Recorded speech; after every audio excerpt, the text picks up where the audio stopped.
Kawasan yang hari ini kita duduki dan kita diami sekarang adalah kawasan yang dibangun oleh Sultan Abul Mafakhir Abdul Qadir rahimahullah ta'ala, Sultan Banten yang keempat. Sahabat yang pertama kali disebut setelah Muhammad Sallallahu Alaihi Wasallam yaitu Abu Bakar adalah kakek dari musannif kitab ini. Sehingga penulis kitab ini, muallif kitab ini, yaitu Syekh Muhammad Ali Ibnu Allan, digelari sebagai As-Siddiqi.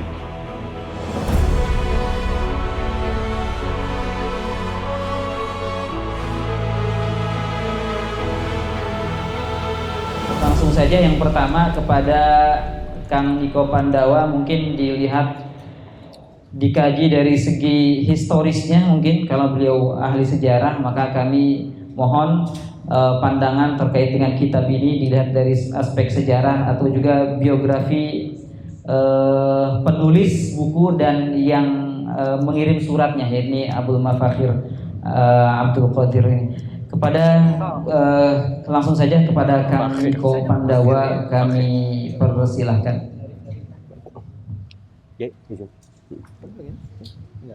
Ini cukup. Bismillahirrahmanirrahim. Assalamualaikum warahmatullahi wabarakatuh. Waalaikumsalam warahmatullahi wabarakatuh. Alhamdulillahirabbil alamin. Wassalatu wassalamu ala asyrafil anbiya'i wal mursalin wa ala alihi wa sahbihi ajma'in. Asyhadu an la ilaha illallah wahdahu la syarikalah wa asyhadu anna Muhammadan abduhu wa rasuluhu la nabiyya wa la rasula ba'da. Amma ba'du. Alhamdulillah, segala puji dan syukur kita panjatkan kehadirat Allah Subhanahu wa taala yang telah mengumpulkan kita semua di tempat yang mulia ini dan juga bersejarah ini, yakni Masjid Kesultanan Kenari atau Masjid Kenari, di mana kawasan yang hari ini kita duduki dan kita diami sekarang adalah kawasan yang dibangun oleh Sultan Abul Mafakhir Abdul Qadir rahimahullah ta'ala, Sultan Banten yang keempat, anak daripada Maulana Muhammad, cucu daripada Maulana Yusuf, dan cicit daripada Maulana Hasanuddin bin Sunan Gunung Jati. Beliau adalah keturunan keempat dari Maulana Hasanuddin, dan pada masanya lah kemudian Sultan Banten pertama kali mengenal yang namanya gelar Sultan Ageng. Kalau kita populer mengetahui gelar Sultan Ageng dinisbatkan kepada Sultan Ageng Tirtayasa. Sebenarnya ada cap daripada Sultan Ageng Tirtayasa yang mengatakan bahwa beliau adalah Sultan Ageng Sani. Nah, Sultan Ageng yang kedua.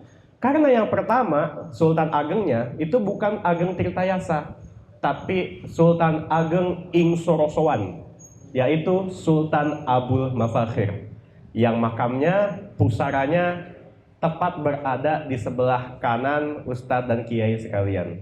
Nanti mungkin insya Allah selepas acara kita juga bisa menyempatkan untuk berziarah, karena setelah kita mengetahui biografinya, aktivitasnya, dan perannya dalam dakwah Islamiyah di negeri Banten dan negeri Jawi sekaliannya, tentu kita akan merasa berterima kasih karena beliau adalah sosok yang luar biasa. Salawat dan salam kita panjatkan pula ke hadirat junjungan kita Nabiullah wa Rasulullah Muhammad Sallallahu Alaihi Wasallam, yang mana Rasulullah Sallallahu Alaihi Wasallam telah memperjuangkan kepada kita semua kebaikan, syariat Islam yang menjadi jalan bagi umat manusia, khususnya umat muslim, untuk meraih kebahagiaan fid dunya wal akhirah.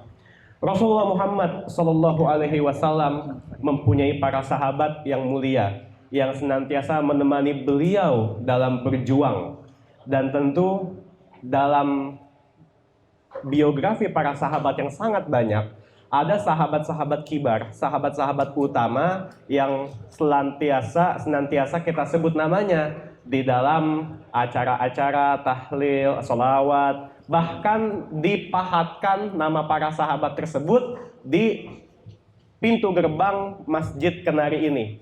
Jadi kalau Ustadz-Ustadz, kiai-kiai sekalian melihat gerbang sebelah kiri kita ini atau sebelah kanan ustaz-ustaz sekalian, di sebelah depannya itu terpahatkan Allah, Muhammad, Abu Bakar, Umar, Utsman, Ali.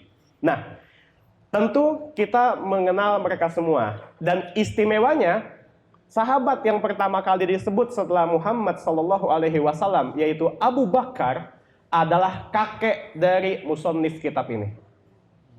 Sehingga penulis kitab ini, muallif kitab ini yaitu Syekh Muhammad Ali Ibnu Allan digelari sebagai As-Siddiqi Al-Makki Asy-Syafi'i.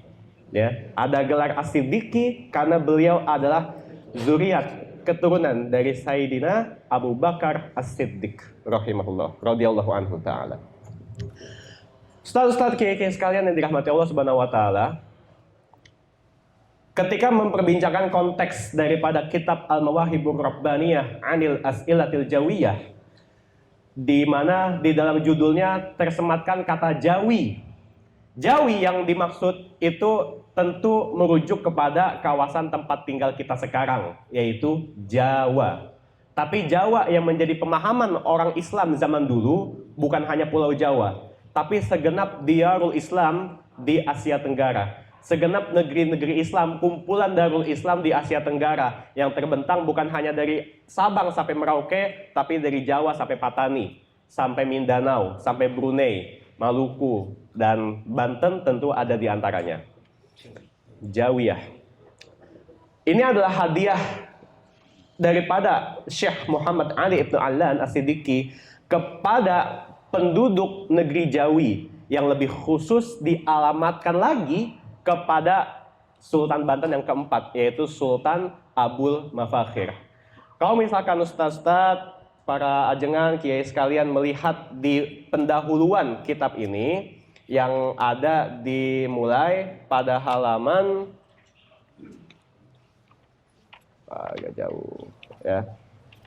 Nah, ya, pada halaman 23 disebutkan bahwa kitab ini secara khusus dituliskan kepada Sultan Banten yang bernama,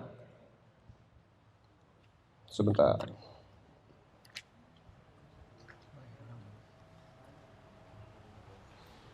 nah, wal as'ilatul waridah min malikil karim.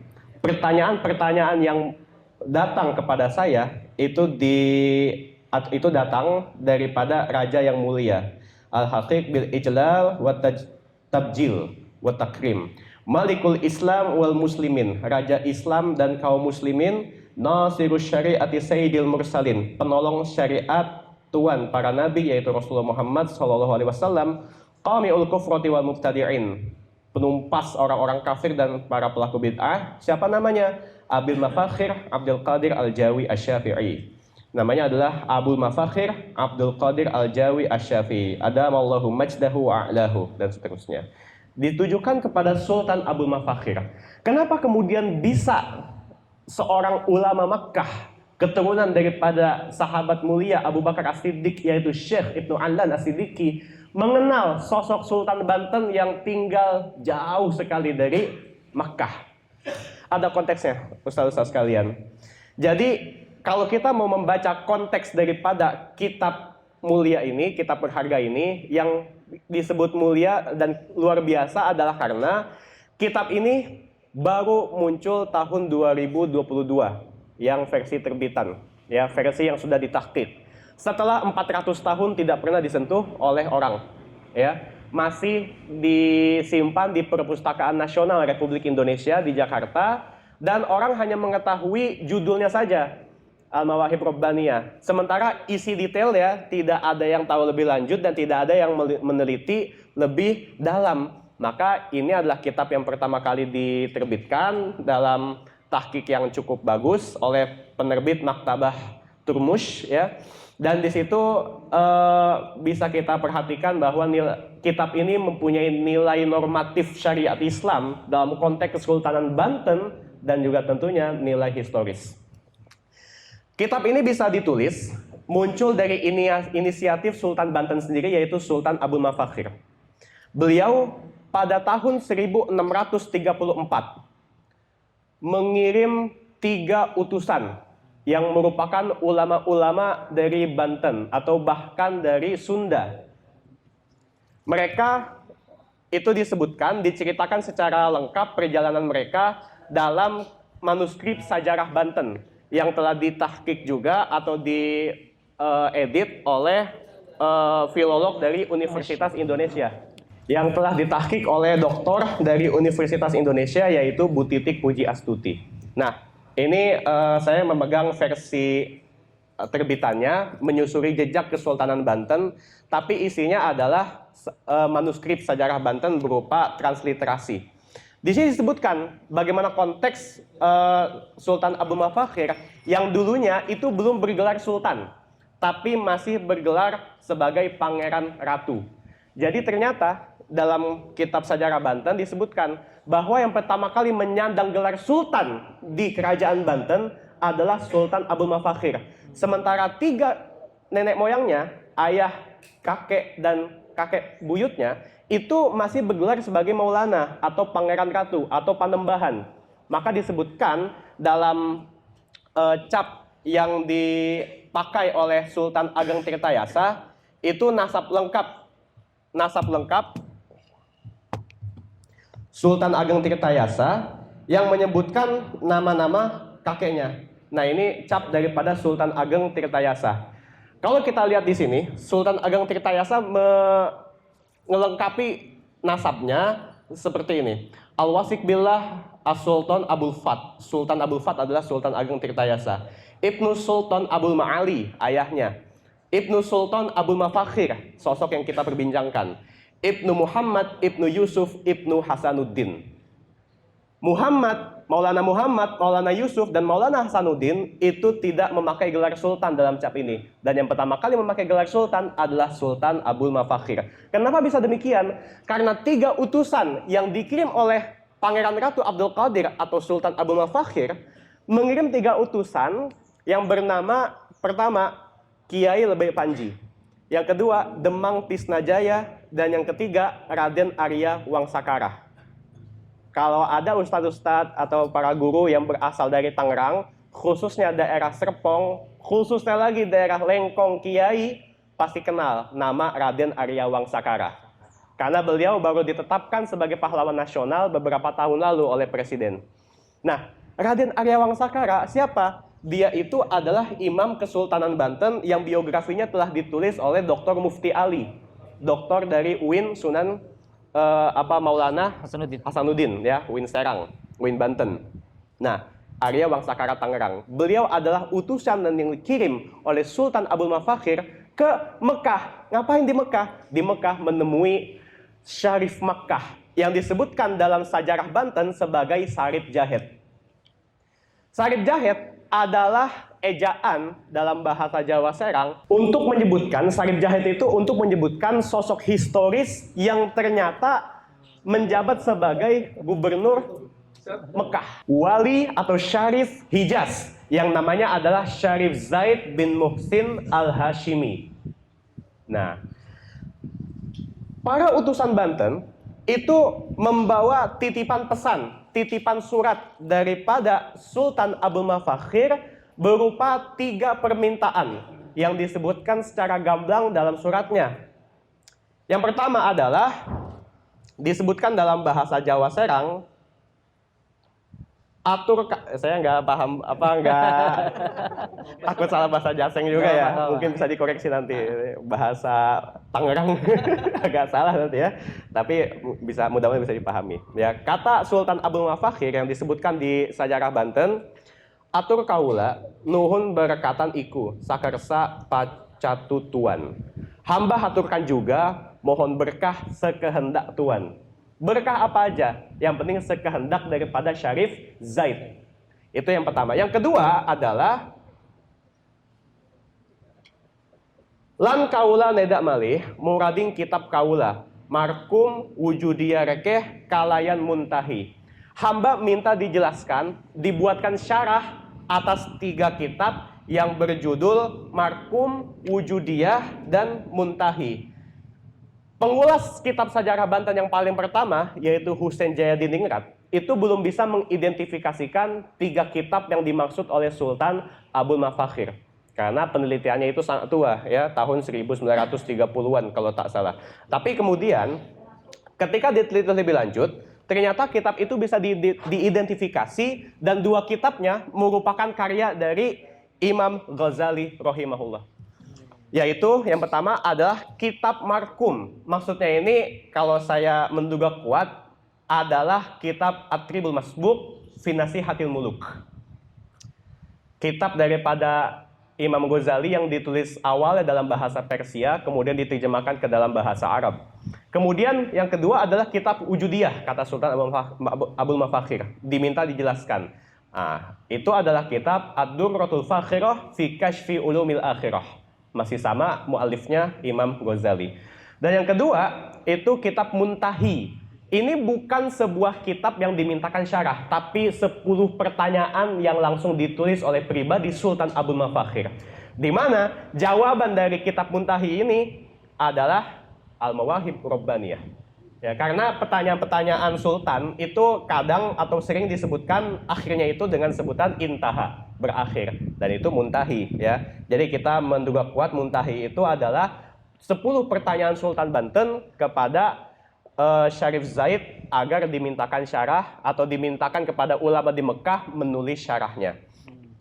Semua kitab tersebut akhirnya berhasil ditulis syarahnya atas perintah Syarif Zaid, gubernur Hijaz, kepada mufti Mekah yang menjadi pembahasan utama kita, yaitu Syekh Muhammad Ibn Allan As-Siddiqi. Di mana untuk mensyarah kitab Nasihatul Muluk Imam Ghazali, maka Syekh Muhammad Ibn Allan menulis Al-Manhajul Wadih As-Suluk fi Syarhi Nasihatil Muluk. Kemudian untuk mensyarah kitab Ad-Durratul Fakhirah, maka Syekh Ibn Allan menulis kitab Ghausul Bihar Az-Zakhirah fi Syarhi Durratil Fakhirah. Nah, untuk kitab Muntahi atau 10 pertanyaan yang diakhiri dengan intaha oleh Sultan Abul Mafakhir, maka Sultan menulis kitab Al-Mawahibur Rabbaniyah Anil As'ilatil Jawiyah. Tapi ini adalah permintaan kedua. Masih ada satu lagi permintaan dari Sultan Banten. Yaitu yang terakhir adalah permintaan agar dikirimkan seorang alim untuk menyinari negeri Banten. Nah, tapi ternyata satu permintaan ini tidak dikabulkan oleh Syarif Zaid karena Allahu a'lam waktu itu tidak ada yang berkenan ya. Tapi 2 permintaan yang sebelumnya dikabulkan. Di mana permintaan pertama yaitu memohon berkah dari Syarif Makkah dikabulkan dengan apa? Dengan jawaban yang luar biasa, yaitu memberikan gelar sultan. Gelar sultan kepada Pangeran Ratu dari Banten, kepada Malikul Islam wal Muslimin dari Banten, yaitu Pangeran Ratu Abdul Qadir. Diberikanlah gelar yang disebutkan di kitab Sajarah Banten ini, ya bahasa jasengnya lagi nih ya. Saya Kang Rama Ika jenenge Sultan Abu Mapakir Iko Mahmud Zulqadir Iko ya. Dan di gelar ini juga sekalian diberikan kepada anak daripada Pangeran Ratu Abdul Qadir, yaitu Pangeran Pekik, yaitu Sultan Abul Ma'ali Ahmad, yang makamnya ada di sebelah daripada Sultan Abu Mafakhir, satu kompleks. Dan di sini disebutkan riwayat atau tulisan yang secara gamblang menyebutkan bahwa Syarif Makkah, Syarif Zaid, ketika menimbang apakah Raja Islam dari Banten ini akan diberikan gelar Sultan atau tidak, beliau mengajak musyawarah 200 orang koja dari Rum. Apa maknanya? Koja adalah bahasa Turki untuk menyebut ustaz. Ya, ustaz.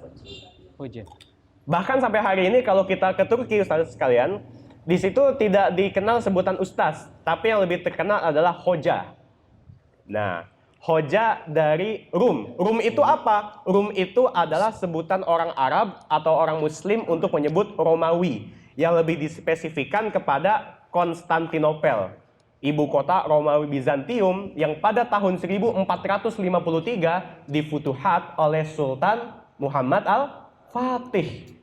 Sehingga Sultan Muhammad Al-Fatih mendapat gelar Sultan Rum, Sultan Romawi yang bertakhta di Konstantinopel. Dan keturunannya kemudian melanjutkan gelar itu. Dan juga ada satu fakta dalam kitab sejarah Banten bahwa 200 koja ini, 200 ustadz dari Turki ini mewakili Sultan Rum, mewakili Sultan Romawi alias Sultan Konstantinopel yang kemudian pada masa itu dikuasai oleh Sultan Murad keempat. Sultan Murad keempat, dan juga gelarnya adalah Khalifatul Muslimin, ya, Khalifah Utsmaniyah. Ustadz-ustadz, guru-guru, kiai-kiai yang dirahmati Allah Subhanahu wa taala, dalam konteks inilah kemudian lahir kitab Al-Mawahibur Rabbaniyah yang ternyata nanti akan dikaji secara lebih detail oleh Abi Kiai Haji Yasin Mutahhar sebagai kitab yang syarat muatan siasah syar'iyah, fikih, dan juga tasawuf. Dan bisa kita katakan bahwa kitab ini menjawab pertanyaan-pertanyaan Sultan Banten dan berlaku sebagai panduan politik Islam dari negeri khilafah, yaitu Hijaz yang saat itu dikuasai oleh Khilafah Utsmaniyah dengan wakilnya Syarif Zaid kepada Kesultanan Banten. Panduan politik. Politik apa? Tentunya politik Islam, siasah syar'iyah. Oleh karena itu, momen kali ini merupakan momen yang istimewa. Kata Rasul, mayat-mayat itu bisa mendengar apa yang dikatakan oleh orang-orang yang masih hidup di dekatnya. Kita berharap apabila suara kita ini didengar oleh Sultan Abdul Mafakhir di samping kita, bisa menyenangkan hati beliau di alam kubur. Karena kita membangkitkan kembali hasrat beliau, keinginan beliau, cita beliau untuk kembali menegakkan syariat Islam di negeri Banten ini.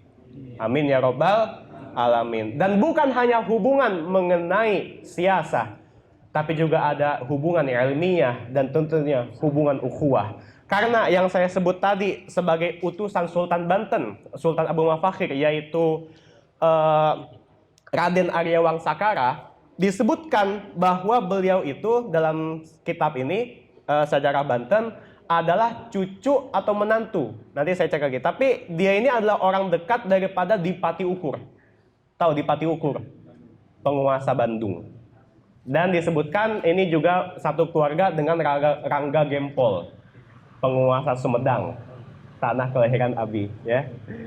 Yang kemudian berhijrah ke Banten, mengabdi kepada Kesultanan Banten dan diutus ke Mekah yang menyambungkan relasi negeri Banten, Sunda sampai ke Mekah, bahkan sampai ke Istanbul. Menyeratkan Banten bukan hanya punya koneksi luas internasional dalam masalah tujar, masa perdagangan, tapi tentu juga masalah ukhuwah. Dan yang lebih penting lagi adalah masalah siasah. Siasah yang satu padu suaranya dengan pusat dunia Islam, yaitu Khilafah Utsmaniyah yang diwakili oleh Syarif Makkah, yaitu Syarif Zaid. Dan mungkin itu adalah konteks daripada kelahiran kitab Al-Mawahibur Rabbaniyah Anil As'ilatil Jawiyah yang bisa menggambarkan bahwa Banten ini adalah tanah bertuah. Banten ini adalah tanah yang istimewa. Bukan istimewa karena kebantenan itu sendiri, tapi istimewa karena Islam. Istimewa karena ukhuwah Islam yang tidak membedakan sekat-sekat kebangsaan. Istimewa karena Sultan Bantennya punya visi yang sangat luar biasa untuk menjadikan ini sebagai, kalau kata cucunya yaitu Sultan Ageng Tirtayasa, Jazairul Islamiyah, kepulauan Islam. Ya, jadi itulah istimewanya Kesultanan Banten yang diawali dari Maulana Hasanuddin tentunya dan diteruskan dan lebih dikembangkan lagi oleh Sultan Abdul Mafakhir Mahmud Abdul Qadir. Allahu a'lam bishawab. Saya kembalikan kepada moderator. Semoga penjelasan ini bisa mewarnai sedikit dan dilengkapi oleh Abi Kiai Haji Yasin Mutahhar.